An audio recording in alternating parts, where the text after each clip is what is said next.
Hey guys, Harsh here and welcome back to Technolobe. This is the Redmi Note 11 Pro. It starts for a price of Rs 18,000 over here in India. Let's go ahead and unbox it first. Opening up the box, the first thing that you will find inside is a sleeve which says powered by Redmi, and inside this sleeve you'll find a couple of things. First up is the SIM card ejector tool. Moving on, we have some paperwork and a clear transparent case. This is a normal clear transparent TPU case. But it's good to see that Xiaomi is still including a lot of stuff inside the box. Keeping that aside, the next thing is the smartphone itself. We will come back to it later. Apart from that, inside the box you get a 67 watt fast charger. Yes, a 67 watt fast charger inside the box itself. That is a big fat thumbs up from my side. Finally, you get the USB Type A to USB Type C cable. So those were the box contents. Now let's keep everything aside and let's get back to the smartphone. It's time to remove the plastic.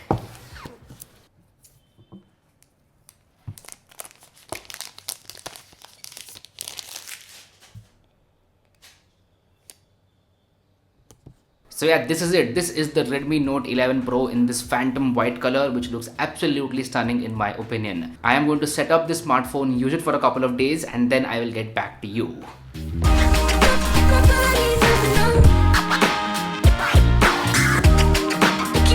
Summer is here. It's way too hot out there. That's why make sure you drink your water and stay hydrated. That's the main thing after all. Stay hydrated, my friends. Stay hydrated. Alright, welcome back. So this is it. This is the Redmi Note 11 Pro, the younger sibling of this series. The elder sibling is the Redmi Note 11 Pro Plus 5G. This is a normal 4G smartphone. Now last year Xiaomi did an amazing job with the Redmi Note 10 series. Redmi Note 10, 10 Pro, 10 Pro Max, all of these smartphones were awesome and they literally set the benchmark in the budget category. They were that good. But this year the Redmi Note 11 lineup is kind of confusing and a clear indication that smartphone prices are definitely going up. Smartphones are getting expensive year on year.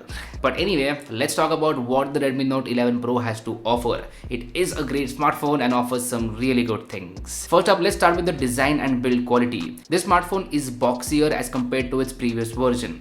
I would much rather prefer last year's curved design because that fits much better in the hand and feels better as well.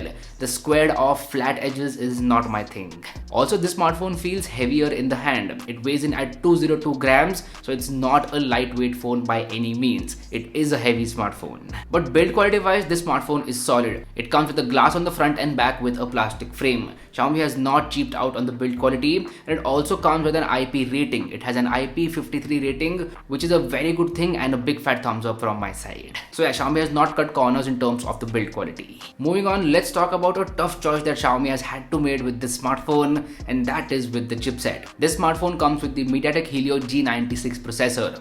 Along with that, you get 6GB or 8GB of LPDDR4X RAM and 128 or 256GB of UFS 2.2 storage. Now, the chipset industry has seen a lot of chaos in the last year, and that is clearly shown by the chipsets available in the market. So Xiaomi does not make its own processors. They have to rely on other manufacturers like Qualcomm and MediaTek, and that's why they had to go with the best option available in the market, and that is the Helio G96. Now remember, this is the best option for them. There are a lot of variables that go into picking a processor. Price first of all, the availability, and the features that the brand is looking for.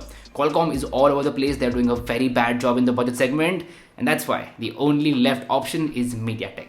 But nevertheless, the Helio G96 is still a very good processor, and Xiaomi has optimized it in a good way as well. In my initial testing period, I was happy with the performance of this smartphone. I did not notice any lags whatsoever and the performance was smooth. That is the main thing after all. The performance should be smooth, and that you are getting with the Helio G96. Now on the software side of things, the smartphone comes with MIUI 13 out of the box, but it is based on Android 11. Android 12 is not present over here, and that is kind of disappointing. I was expecting the smartphone to come out with Android 12, but nope, that's not the case. You will get an update, but there is no timeline for it as of now. Now, if you talk about performance and optimization of that software, that is excellent. MIUI 13 is working like a charm on this smartphone, and Xiaomi has come a long way with MIUI. MIUI is really good right now, and I do like it. I like all the customization features, and it looks good as well. Also, this smartphone comes with very less bloatware, like really less as compared to some older versions of MIUI. All in all, MIUI 13 is great, and it is well optimized optimized as well.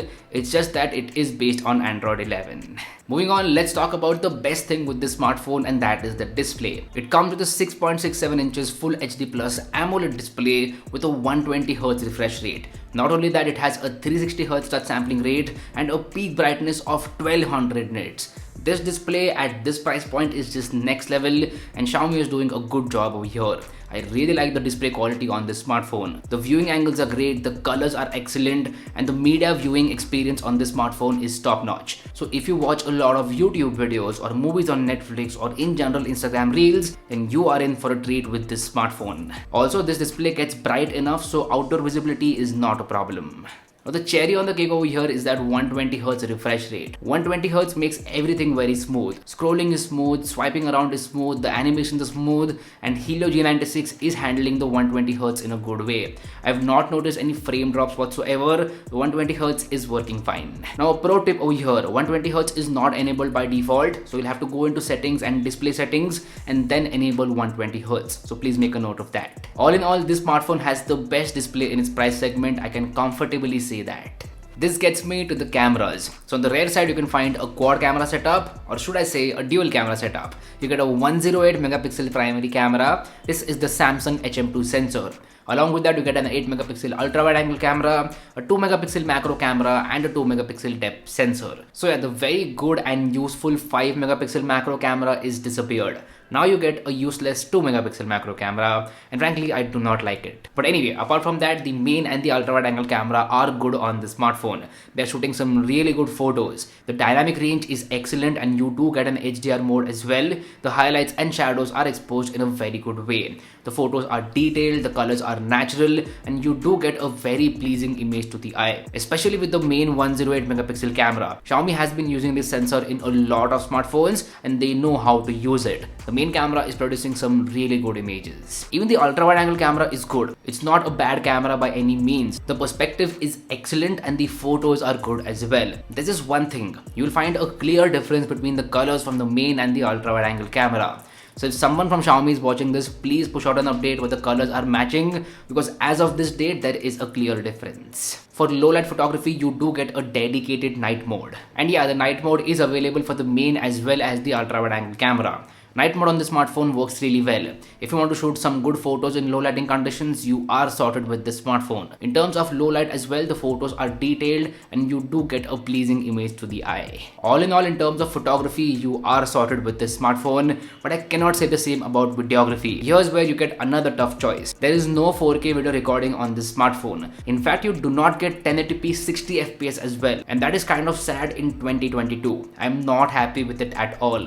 I would have loved to see 1080p 60 FPS and 4K 30 FPS as well, but that is absent. I don't know if this is because of the processor. If you guys have an idea, then please let me know about that in the comment section down below. But yeah, as of today, all you get is 1080p 30 FPS. Now on the front side of things, you get a 16 megapixel selfie shooter, and selfies from this smartphone are great. They are detailed, the skin tones are natural, the dynamic range is good, and the overall image is pleasing to the eye. I like the selfies from this smartphone. That was cameras. Now let's talk about battery and charging. You get a 5000 mAh battery with this smartphone and 67 watt fast charging with the charger inside the box itself. Battery life on this smartphone has been great. You can easily use it for 1.5 days, and if you're a light user, then you can stretch it to 2 days as well.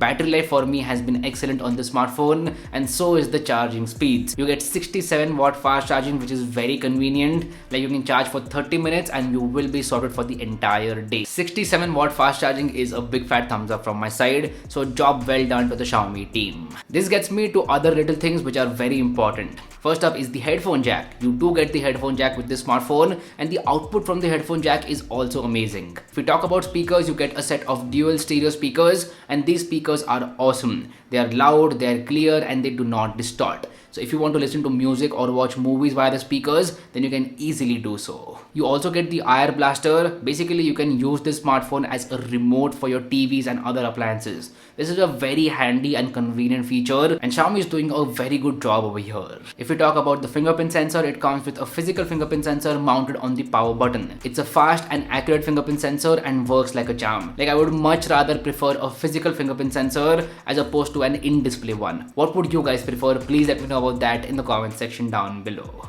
All in all, I'm going to say Redmi Note 11 Pro is a very good package for the price of rupees 18,000. Like, trust me, in today's market scenario, this is a very good package and you can definitely go for it. You will like the experience of this smartphone. If you want to buy it, I'll make sure to drop a link to it in the description box below. So anyway, that's been it. That was the Redmi Note 11 Pro. Do let me know how you feel about this video in the comment section down below. If you like this content, go ahead and hit that like button, and if you haven't already, please subscribe to the channel. It would mean the world to me. My name is Harsh Punjabi and I'll see you guys in the next one. Bye bye.